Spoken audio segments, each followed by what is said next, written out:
C'était une année de découverte, enfin, de soi, d'Israël, de tout. Et surtout, c'était une manière de commencer sa vie. C'est vraiment des moments vraiment incroyables. Et je pense que c'est des souvenirs qu'on gardera à vie. J'ai appris à me connaître, à accepter les autres, à voir ce qui m'entourait, à dépasser mes limites. C'était vraiment une année incroyable. Et nous sommes avec les fameuses filles de Chemdat Hadarom. Vous avez suivi toutes les trois cette année ce programme, dirigé par le Rav Kling, ici présent. Merci de nous accueillir à nouveau. On est ravis de faire le bilan de cette année, on va dire, fondatrice de toutes les autres années qui vous attendent en Israël. Sterna Djaoui, bonjour. Bonjour. Alors, vous avez 18 ans et vous êtes venue pour faire votre radia, tout simplement, en Israël. C'est ça. Voilà. Chirel Rochman, bonjour. Bonjour. Alors, Chirel aussi, toi, tu es venue pour rester. Exactement. Tu as fait un an. Pour apprendre la langue, découvrir l'Israël, apprendre un peu plus de Torah et pour rester aussi. Lola Ankawa, même chose. Bonjour. Non, moi j'ai un parcours assez atypique. J'ai fait ma terminale ici en Israël. Et après être rentrée en France, du coup je voulais y rester, mais j'ai très vite compris que c'était pas du tout pour moi. Et je suis très vite revenue, du coup, au séminaire. Alors, de Chemdat Hadarom. et séminaire non plus, c'est pas pour toi, a priori. C'était pas du tout pour moi non plus. Mais je pense que chacune a son histoire avec Rafling, comment elle l'a rencontrée, comment elle est venue au séminaire. Bon, alors, Rav King, cette année, c'était un carton plein, 40 filles qui se sont inscrites. C'est la première fois que j'étais obligé de refuser quelques filles. Ça m'a fait très mal au cœur. J'ai 3 filles qui voulaient absolument venir et que j'ai pas pu accepter parce qu'on était 40. C'est le nombre... Et que cette année, ils nous ont limité à 40. Il y a eu des années où on était un peu plus, 42, 43.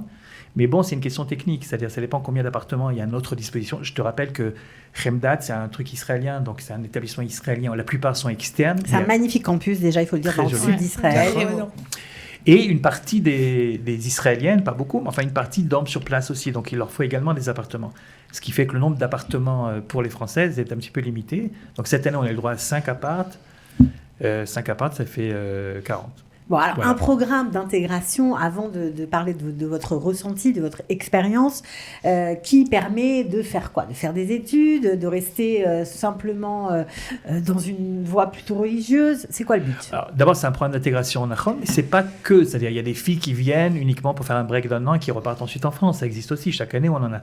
Donc, c'est pas uniquement pour celles qui veulent rester. Ceci dit, pour venir chez nous, il faut être évidemment motivé par le Kodesh, il faut avoir envie de découvrir Israël, et à part ça, il y a l'apprentissage de la langue qui, chez nous, est très très important. Donc on consacre beaucoup d'heures à l'Ulpan. Alors on va voir si c'est vrai. Vous êtes arrivées toutes les trois avec quel niveau en hébreu ? Moi, je suis arrivée, j'étais en école juive et j'avais la langue hébreu, mais c'était pas... LV1 ? J'étais en LV1, mais c'était pas la langue hébreu comme je l'ai appris cette année. Cette année, c'était plus, on apprend les bases et après on pratique avec la prof d'Ulpan qui parle hébreu. L'année dernière, c'était très scolaire. Et donc, du coup, ça m'a permis, au fur et à mesure de l'année, de me débrouiller à parler en hébreu, à me débrouiller pour remplir des papiers dans les bus. C'est des choses qui ont l'air toutes petites, mais en vrai, c'est hyper important quand on veut s'intégrer bien. Tu as quel niveau aujourd'hui ? Là, je suis Rama Gimel. J'ai passé l'examen à la fin de l'année Bien fait. Bravo. de Chemdat. On a un petit examen d'Ulpan. Et donc, du coup, j'ai été Rama Gimel. Combien d'heures d'Ulpan par On a par semaine 4 heures d'Ulpan tous les matins pendant 3 jours. C'est à la fin, il y a 500 heures, qui est un véritable Ulpan officiel. D'ailleurs, c'est le Misrad Achinour, c'est le ministère de l'Éducation qui organise ça. Et les profs sont également des profs qui sont envoyés par le ministère. Et à la fin de l'année, le petit examen qu'ils ont à la fin de l'année pour déterminer leur niveau, c'est également un truc officiel du ministère de l'Éducation nationale. Ouais, donc c'est très sérieux, c'est pas seulement des cours de Torah, c'est pour ça que voilà, non, c'est pour ça que c'est important. Préciser que c'est très complet, il y a plein de choses. Chirel, quel niveau tu as eu en hébreu ? Rama Gimel aussi, mais après à l'école, c'était le niveau de l'école, quoi. J'étais en LV1, mais... Il faut dire, si je peux me permettre, sans vouloir critiquer évidemment les écoles juives, mais enfin... Voilà, les filles qui ont dans le pays, c'est quand même différent, c'est normal. Non, mais les filles qui font 12 ans d'école juive, et moi je les vois donc au fur et à mesure que les années passent, ça ne s'arrange pas, elles arrivent avec un niveau qu'on appelle ici fin Aleph, maximum début bête. Or, c'est absolument insuffisant pour continuer ensuite, et que ce soit des études, que ce soit Birkla, se débrouiller dans la vie. Quoi. Ouais. Donc, et toi, Lola ? Moi, pareil, j'avais l'hébreu très scolaire. J'avais genre les bases, donc conjugué, les temps, tout ça, la grammaire. Mais après, quand je suis arrivée ici, j'ai plus pratiqué, on va dire. C'était plus de la pratique, mais à l'oral, à l'écrit. Et pareil, j'ai fini avec un Rama Gimel. Il y a 2 niveaux également, il y a 2 classes. Ouais. Donc il y a les matrilotes et les mitkadmot, les débutants, les avancés. Et donc ça permet aussi à chacune de progresser à son rythme. Ouais. Et les classes sont plus ou moins homogènes. Et il faut dire aussi qu'on a eu des profs du coup d'Ulpan qui ça. parlaient hébreu, ça veut dire qui étaient israéliennes, ça veut dire qu'elles ne parlaient pas un mot de français. Et je pense que c'est ça qui nous a beaucoup aidés. Bien Ah sûr, ouais. on peut comprendre. Donc, alors, cours d'Ulpan, ok. Des tioulim pour visiter le pays, des cours de Torah, on va y revenir. Quoi d'autre? Une préparation psychométrique, beaucoup d'efforts d'orientation également. Raconter un petit peu ce qui se passe en Israël, différentes possibilités. Et puis, il y a après des petites choses, par exemple un petit peu d'anglais pour les nuls. on a un petit peu d'anglais pour les nuls. Ouais. Ouais. C'était bien ça, l'anglais pour les nuls? Ah mais ça, On n'y était pas. Voilà. Nous, on y est pas. Elles Voilà. sont trop fortes. Voilà, c'est Ben, ça. sinon, elles ne seraient pas là. Elle serait pas là, voilà, vidéo. Ouais. Bon, alors, juste pour être un peu plus proche de ce que vous avez vécu, comment vous qualifieriez cette année, puisque vous l'avez terminée, je crois que vous allez entamer un Shirut Leumi. Ça représente quoi cette année, Sternard, pour toi? C'était une année de découverte, enfin de soi, de Israël, de tout. Et surtout, c'était une manière de commencer sa vie. Parce que pendant des années, on est là à l'école et tout, etc. Moi, j'étais dans une école hyper stricte, j'étais à Yavne. Et quand on arrive en Israël, on découvre qu'il y a une autre façon de vivre sa vie finalement.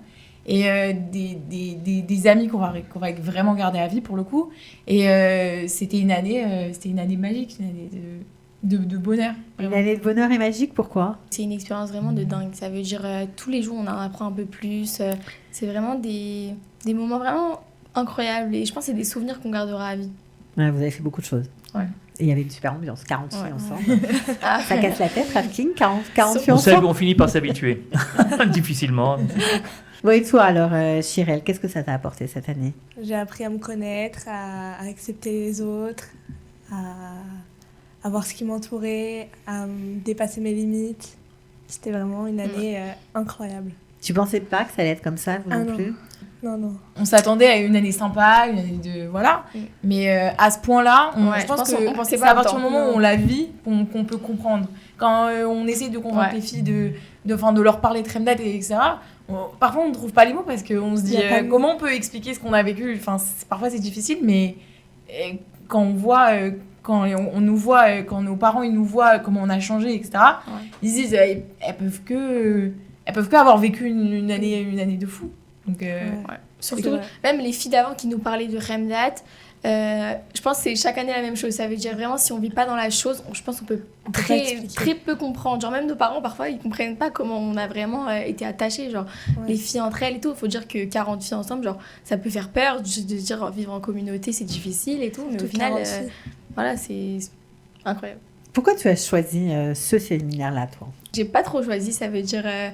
Enfin, si j'ai choisi, ça veut dire que je suis rentrée en France. Et après, du coup, j'ai voulu vraiment revenir. Je me suis dit, c'est ma vie, elle est ici, quoi. Et du coup, j'ai appelé Rav Kling, il m'a dit, il reste une place, tu viens, le séminaire, il commence dans une semaine. Et j'ai dit, bah ok, je viens. Mais tu t'es préparée à étudier la Torah? C'était ça ce que tu voulais faire en Israël? Ouais, en fait, j'avais vu que c'était très ouvert comme séminaire. Et j'avais vu que c'était surtout très sioniste. C'était vraiment ce que je recherchais, en fait. Tu voulais en apprendre plus sur l'histoire du pays, c'était ça? Ouais. Ouais. Et vraiment, aujourd'hui, je suis très attachée à Israël, quoi. Quel beau travail. C'est pas compliqué d'attacher les filles à Israël. On a un beau pays, quoi. Il suffit Ouais. de leur montrer la beauté du pays. C'est ça. Non, c'est sûr. Bon, alors, il y a beaucoup de parents qui s'inquiètent parfois de comment des filles seules vont atterrir dans un endroit qu'elles ne connaissent pas, que les parents n'ont peut-être pas toujours visité. Non, mais Comment avec elles vont il y a- être encadrées au niveau sécuritaire, au niveau santé. Puis il y a une deuxième crainte qui se rajoute, c'est que quand on leur dit où est-ce que ça se trouve géographiquement, Ouais, en non. général, c'est pas vraiment là où elles ont le plus de familles, les tatas et les grands-mères, etc. Dans le sud Ça, d'Israël. c'est plutôt c'est entre Beersheba et Ashkelon. Et alors que les familles en général sont plutôt du côté de Netanya, de Jérusalem. Alors, il faut leur expliquer que d'abord, c'est pas si éloigné que ça, et qu'en 1h30, on est à Jérusalem, et qu'en 1 heure, on est à Tel Aviv, et voilà. Et puis, deuxièmement, il faut leur expliquer, ce qui est très compliqué, les avantages finalement, qui sont plus nombreux que les inconvénients, mais ça on le sait une fois qu'on y est, d'être un petit peu à l'écart. Parce que ça permet de mieux créer cette ambiance de groupe, cette dynamique de groupe de laquelle elles viennent de parler. Je pense que si on avait été au centre-ville de Jérusalem ou à Tel Aviv, ça aurait été beaucoup plus compliqué de créer cette ambiance particulière. Ouais. Voilà, maintenant au niveau de l'encadrement, comme on est un programme qui est maintenant suffisamment vieux, comme tu le sais, donc on va commencer, Bezrat Hashem en octobre, on va ouvrir la 29e promotion. 29 ans, ça fait beaucoup. C'est la deuxième année, cette année consécutive, qu'on a des filles des anciennes. Donc, ça fait une génération entière, quoi. Et donc, ça permet d'avoir quand même une certaine expérience. Alors, par exemple, au niveau de l'encadrement, c'est très important pour nous. Il y a 3 jeunes filles qui font leur service civil, leur chez Otlomi sur place, et qui sont là 24 heures sur 24 à leur écoute. Il y a une Mbaït qui est là avec son mari, ils habitent sur place également. Les intendants, quoi. Tout ce qui est intendance, tout ce qui est hygiène, propreté et le reste. Et puis, il y a moi je suis là également pratiquement tout le temps. Sauf quand je viens en France. Ça, on peut confirmer. Il est vraiment tout le temps là. Il était tout le temps là. Ouais, tout le temps. Le fait de savoir que vous n'êtes pas toute seule, qu'il y a des gens, des adultes référencés, c'était important aussi pour vous, en général. Ouais, c'était important. Pourquoi ? On arrive, on a 18 ans, je trouve on est encore très jeune pour être encore comme ça, lâché un peu dans la nature. Donc ça veut dire, je pense que c'est rassurant d'avoir comme nos grandes sœurs. Et même même pour Shabbat, il y avait des filles parfois quand elles n'avaient pas de famille, ou même moi, j'ai demandé à Rav King, il avait plein de familles à nous proposer et on allait chez eux et c'était génial de découvrir un peu tout ça. Ouais, toi aussi, ça t'a rassuré d'abord. Ouais, c'était hyper rassurant d'avoir cet encadrement. Même Rafting, il y avait une fois, je me souviens, on était perdus avec les filles dans Netivot. Maintenant, c'est pas très grand en Netivot. C'était la première semaine. On était perdus, on était paniqués. En plus, on voyait que c'était 23 heures passées. On appelle comme ça Rafting, on est perdus, est-ce que vous pouvez venir nous aider s'il vous plaît, on sait pas où on est. Il est venu, il a pris la voiture à 23h30 et il nous a fait faire une petite visite de Netivot. C'était super sympa. C'était super sympa. Alors, on a entendu les filles, maintenant il y a quelque chose de très joli. Vous avez fait un témoignage des mamans. Parce que c'est pas tous les jours que les parents témoignent eux aussi. On a l'impression qu'elles ont vécu par procuration ce que leurs filles ont vécu. Elles vont en parler tout de suite, on va regarder. Khemdat, ça a été une année magique, aussi bien pour mon enfant qui est sur place que pour nous parents qui sommes en France. C'est toujours très agréable d'avoir son enfant au téléphone qui vous dit maman, je vis ma meilleure vie, je suis très heureuse, je suis épanouie. Les filles qui sont avec moi, elles sont super.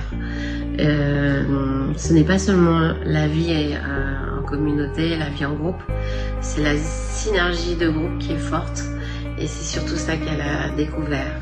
Chaque année, le Rav King accueille une quarantaine de jeunes filles pour qu'elles puissent vivre une expérience exceptionnelle, enrichissante, tant sur le plan humain qu'au niveau du Kodesh, de l'Ivrit et bien évidemment de la connaissance du pays d'Israël qui est cher à notre cœur.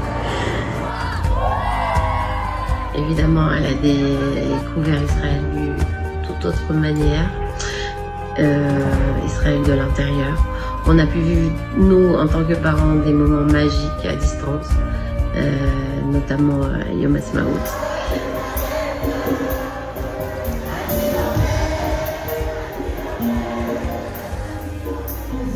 On vit à travers ce qu'elle nous raconte et chaque jour je remercie Hachem de nous avoir dirigés vers ce programme.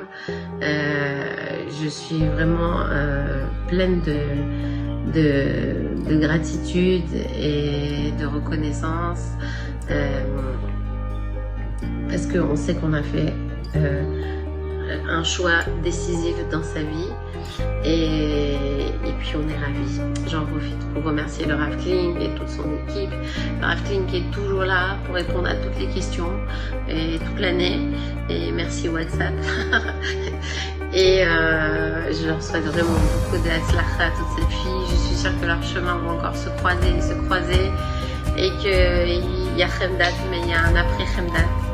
Et je pense que cette promotion, elle était magnifique. Je suis sûre que la prochaine, elle sera tout aussi belle.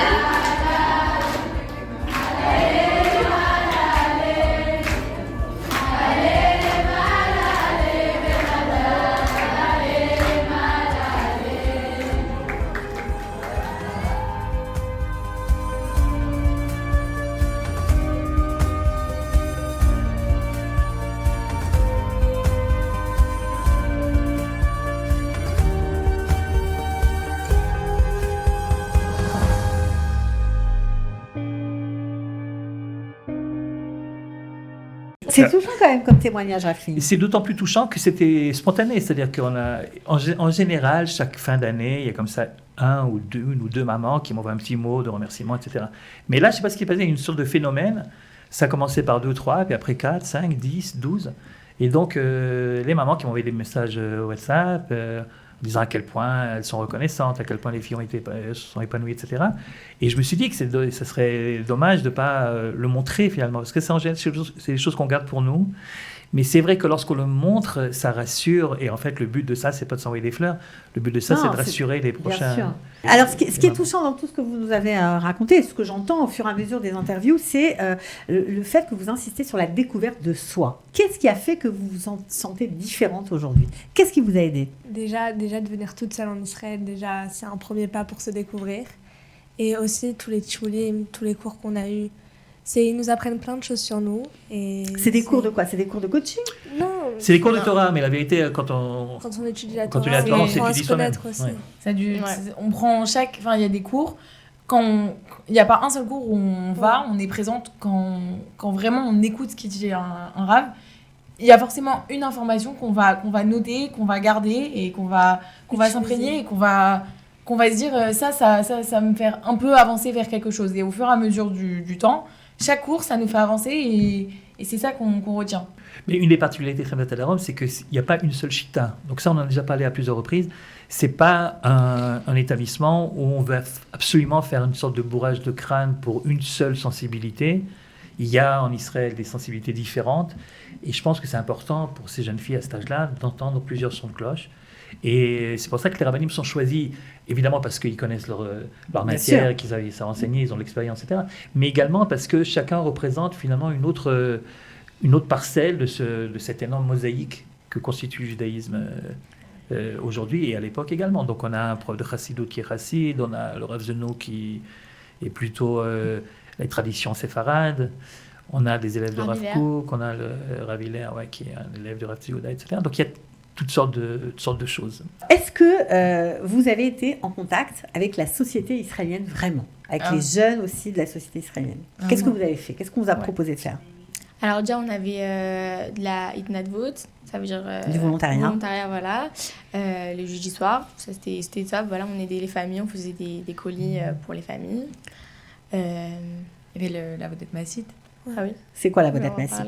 La Vodat Massit, c'est une fois par semaine. Ouais. C'est pas obligatoire. C'est la seule fois, le mercredi, où il n'y a pas d'ulpan. Alors, le groupe se divise en 3 parties, finalement. Chacune choisit ce qui l'intéresse. Et une des parties proposées, c'est ce qu'on appelle des stages pratiques dans les écoles, ou Avoda Massit en hébreu. C'est-à-dire qu'il y a une prof, qui leur apprend à observer un cours et critiquer un cours. Ouais. Et dès la première semaine, elles vont on les amène avec un petit assa, un petit bus, et elles vont dans les écoles de Netivot, les classes de CP, CE1, CE2, c'est pas des grands, enfin voilà. Et vous donnez un cours, c'est ça? Moi, j'y ai fait partie et j'ai pu donner des cours, de faire des activités aux enfants et c'est génial. Enfin, ils sont moins durs avec vous sur la langue, ça veut dire vraiment ils vous reprennent quand vous faites des fautes et tout. Donc vraiment, j'ai beaucoup appris. Ça donne beaucoup de confiance en soi parce qu'elle donne cours en hybride à des petits Israéliens. Ouais, extraordinaire. Donc c'est important. Ouais. C'est quoi votre plus joli souvenir? Le sport.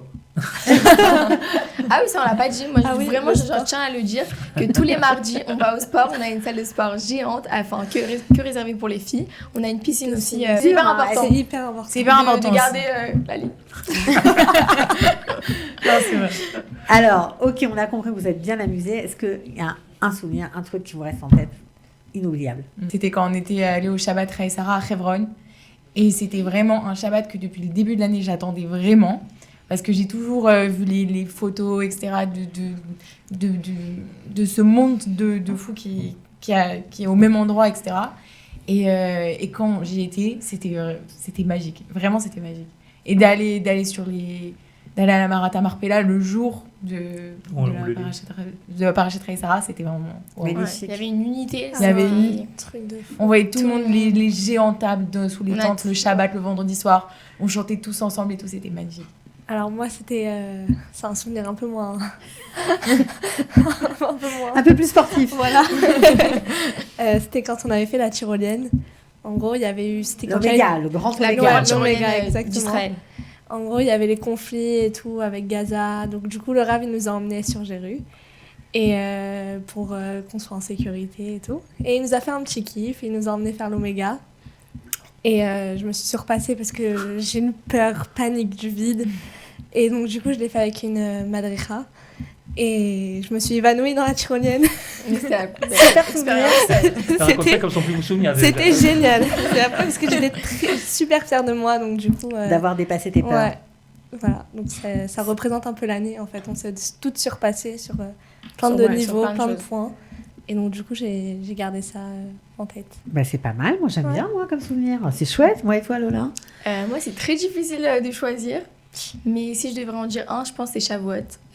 C'était une émotion particulière vraiment dingue. Ça veut dire qu'on est arrivé, déjà il a vraiment fait les choses en grand. On est allé à l'hôtel qui était genre à 5 minutes du hôtel. Du coup, on est descendu, on a fait la veillée aussi, on a prié. Et après la veillée, du coup, on était très fatigués. On est arrivé au hôtel, on priait. Et quand ils ont levé la Torah, ça veut dire vraiment, on avait l'impression de recevoir la Torah de nous-mêmes, vraiment. Et c'était vraiment magique. Vraiment, moi, j'ai kiffé. Ouais, vous étiez tous ensemble aussi là-bas. Bon, écoutez, apparemment, s'il reste quelques places, je crois que c'est le moment de se décider parce qu'on est au mois d'août, mais ça va pas durer longtemps. Ça commence quand l'année? Ça commence après les fêtes de Tishri. Chez nous, on commence après cette année, ça va commencer quand, mois d'octobre? 17 octobre. 17 octobre, ok. Comment on fait pour s'inscrire? On m'envoie un petit mot, soit par mail, soit sur Facebook, soit sur WhatsApp. Mon numéro de téléphone va s'afficher en bas, et mon mail également. Et puis bon, on cherche Klingeli ou Chemdat Adarom. On vous trouve. Et surtout, on a un compte Insta aussi, il faut aller le voir parce qu'on a plein de photos, plein de témoignages, plein de vidéos. Donc compte Instagram, on va mettre le compte Instagram bien sûr de Chemdat Adarom. Le programme s'appelle Atid Chemdat. Oui. Ça on l'a pas dit, mais c'est important de le préciser. On n'a pas parlé d'argent non plus, après tout, c'est pas tellement important. Non, c'est pas le plus important. C'est pas le plus... Non, mais c'est vrai en plus, c'est pas le plus important. C'est pas le plus important, mais bon, ça coûte quand même de l'argent, ce programme. Mais ce qui est important à savoir, c'est qu'il y a des aides pour celles qui ont... C'est un programme qui coûte cher parce qu'on fait beaucoup de choses, évidemment. Mais le principe qu'on a depuis le début, en fait, depuis 28 ans, c'est que jamais quelqu'un a été refusé pour un problème d'argent. Donc il y a évidemment une somme à payer. Mais si c'est compliqué, on trouve toujours des solutions, des bourses supplémentaires, la bourse Massa d'abord, et puis les bourses complémentaires également pour celles qui ont vraiment besoin. Et finalement, une fille qui veut venir et qui a le profil, elle vient. C'est pas l'argent qui arrêtera. Bon, mais elles ont l'air toutes différentes. C'est ça qui est assez extraordinaire. On a l'impression qu'on va faire une Mérina Tourani, qu'on va trouver des filles avec des chignons, des collants serrés, des téléphone cachers. Non, c'est pas le cas. Pas du tout. Pas du tout. D'ailleurs, le premier jour, Apli nous a bien dit, pas de téléphone cachère. De toute façon, vous allez les cacher sous vos lits. Et en plus, il faut être super joignable à Netivot. Enfin, voilà, en temps normal. Et non, c'est très ouvert. Il vient avec son temps, le Rafkling. Non, c'est pas ça. Le téléphone, c'est obligé aujourd'hui d'avoir le téléphone. S'il arrive quelque chose, je sais pas, elles sont paumées quelque part, elles doivent pouvoir nous appeler. Donc, je ne comprends pas comment il y a des institutions qui peuvent exiger qu'il n'y ait pas de téléphone. Nous, c'est le contraire. On exige qu'il y ait un téléphone. Quant au téléphone cachère, pas cachère, si les filles font l'effort de venir dans un truc comme ça, on étudie Kodesh régulièrement, c'est donc qu'elles sont motivées par tout ce qui est judaïsme, identité juive et Torah. Donc, je n'ai pas commencé à les pister pour savoir ce qu'elles regardent. C'est pas le genre de la maison. C'est pas le genre de la maison. C'est très ouvert, franchement. Bon, en tout cas, on vous souhaite bonne chance. Je sais que vous allez tous faire un Shirot Leumi pour l'année prochaine. Si tu veux. Vous avez tout choisi, vous êtes toutes inscrites, ça y est? Ouais. Vous avez choisi quoi? Ils nous ont beaucoup aidés. Je vais faire mon Shirot Leumi dans une école à Jérusalem, en tant que madricha dans une classe de Kita Aleph. Et toi? Moi, je vais être à la fondation Chical Center, donc je vais apprendre plein de choses pour faire des réglages auditifs, des lunettes. Ça va être génial.